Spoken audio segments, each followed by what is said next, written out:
सीतापुर के जंगल में टुन्नू चिड़ा अपनी गर्भवती पत्नी टुनटुनी चिड़िया और दो छोटे छोटे बच्चों के साथ रहा करता था।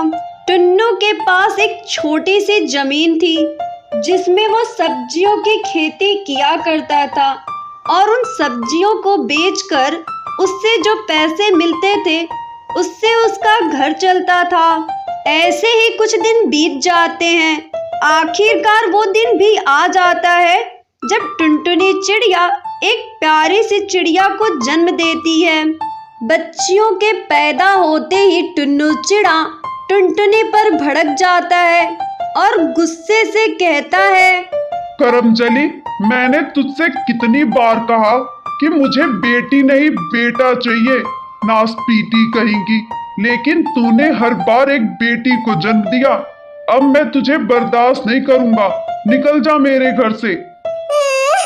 टुन्नू जी, अगर बिटिया पैदा हुई तो इसमें मेरी क्या गलती है? ये कितनी छोटी छोटी और मासूम है, मैं इन्हें लेकर कहाँ जाऊंगी टुन्नू जी?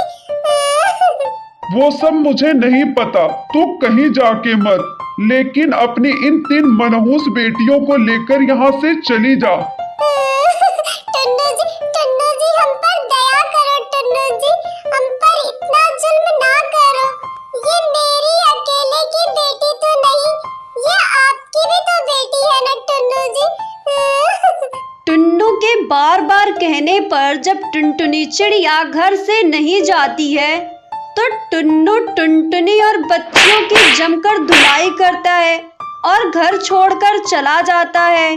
ऐसे ही कुछ दिन बीत जाते हैं, लेकिन टुन्नू चिड़ा घर वापस नहीं आता है। तब टुनटुनी की छोटी बेटी उससे कहती है, माँ, पिताजी हमें छोड़कर क्यों गए? आपको तो पता होगा ना, मेरी सहेलियाँ मुझे चिढ़ाती हैं कि मेरे पिताजी ने दूसरी शादी कर ली है। माँ, ये बात सच है? बिटिया, मैं तुझे क्या बताऊं? जब तू बड़ी हो जाएगी ना तो तू अपने आप ही समझ जाएगी। बिटिया, तू अपनी पढ़ाई पर ध्यान दे, किसी भी पक्षी की बातों पर ध्यान मत दे। ऐसे ही कुछ दिन बीत जाते हैं। एक दिन जंगल में जोरदार बारिश आती है और टुनटुनी चिड़िया का मिट्टी का घर टूट जाता है, जिसे देखकर उसकी बेटी पिंकी चिड़िया जोर जोर से रोने लगती है। माँ, इतनी तेज बारिश में हम लोग कहाँ जाएंगे माँ? बिटिया, तू परेशान ना हो, मैं कोई ना कोई इंतजाम कर लूंगी। जब टुनटुनी चिड़िया अपनी नजर इधर उधर दौड़ाती है तो वो देखती है कई सारे पक्षी आम का घर बनाकर, सेव का घर बनाकर उसमें रह रहे हैं। तब टुनटुनी चिड़िया के दिमाग में एक आइडिया आता है। वो आसपास देखती है और उसे एक तरबूज दिखाई देता है। कुछ देर वो उस पे मेहनत करके उसमें खिड़की और दरवाजा बना लेती है और अपनी बच्चियों के साथ तरबूज के घर में खुशी खुशी रहने लगती है।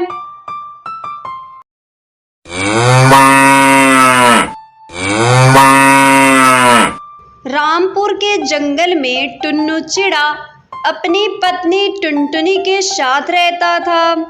टुन्नू चिड़ा गांव-गांव घूमकर दही बेचा करता था। उनके पास एक प्यारी सी गाय थी जिसका नाम गायू था। अजी, दुकान से आते समय हरी हरी घास लेते आना, मेरी गायू को हरी हरी घास बहुत पसंद है। ठीक है भाग्यवान, मैं लेता आऊंगा। शाम को बंटी कबूतर दही बेचने चला जाता है। दही ले लो, मीठी स्वादिष्ट दही ले लो, एक बार खाओगे तो बार बार याद करोगे। आओ, दही ले लो। अरे ओ दही वाले भैया, मुझे 1 किलो दही देना। हाँ, अभी देता हूँ बहन जी। इस तरह कुछ ही मिनटों में टुन्नू की सारी दही बिक जाती थी। ये देखकर बंटी कबूतर बहुत जलता था। अरे मीनू, दही का व्यापार तो हम भी करते हैं, पर इस टुन्नू के दही में ऐसी क्या खास बात होती है जो सारे पक्षी इससे ही दही खरीदना पसंद करते हैं? अजी, आप दूसरों की तरक्की देखकर क्यों जलते हैं? जिसके भाग्य में जितना होता है उसको उतना ही मिलता है। अच्छा अच्छा, तो मुझे ज्यादा मत सिखा, चल भाग यहाँ से, बड़ी आई सिखाने वाली। जब मीनू चिड़िया वहाँ से चली जाती है तब बंटी सोचने लगता है, कैसे इसके व्यापार को बंद कराया जाए, कुछ न कुछ तो करना ही होगा। अगली सुबह जब टुनटुनी चिड़िया दूध निकालने गायों के पास जाती है तो देखती है उसकी गायों बेसुध पड़ी रहती है। वो देखकर जोर जोर से चिल्लाने लगती है, टुन्नू जी, हमारी गायों को क्या हुआ है? वो क्यों बेसुध पड़ी है? टुनटुनी, हमारी गाय को किसी पापी ने जहर दे दिया है, अब वो कभी नहीं उठेगी। हे भगवान, मेरी गायों की किसी से क्या दुश्मनी थी? वो उसे मारने से पहले मुझे मार देता।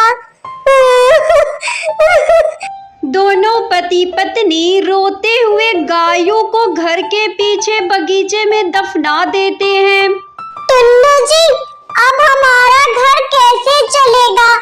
अब तो हमारे पास गाय भी नहीं है और इतने पैसे भी नहीं है कि हम दूसरी गाय खरीद सके। चलो टुनटुनी, अब घर चलो, अब सब ऊपर वाले के हाथ में है, वही हमें कोई ना कोई रास्ता दिखाएगा। दोनों पति पत्नी रात भर रोते रहते हैं। अगली सुबह जब टुनटुनी चिड़िया अपने बगीचे में जाती है तो देखकर दंग रह जाती है। वहाँ एक पेड़ उग आता है, उस पर दही की ढेर सारी मटकियाँ लटक रही होती हैं। ये देखकर टुनटुनी चिड़िया बहुत ही खुश होती है। तभी उस पेड़ से आवाज आती है, टुनटुनी, कल तक तुमने मेरी बहुत सेवा की है, मैं तुमको उदास नहीं देख सकती। अब तुम जितनी चाहे उतनी दही लेकर बेच सकती हो। ये सब सुनकर टुनटुनी चिड़िया बहुत ही खुश होती है और अपना दही का व्यापार शुरू कर देती है और अपनी जिंदगी खुशी खुशी बिताने लगती है।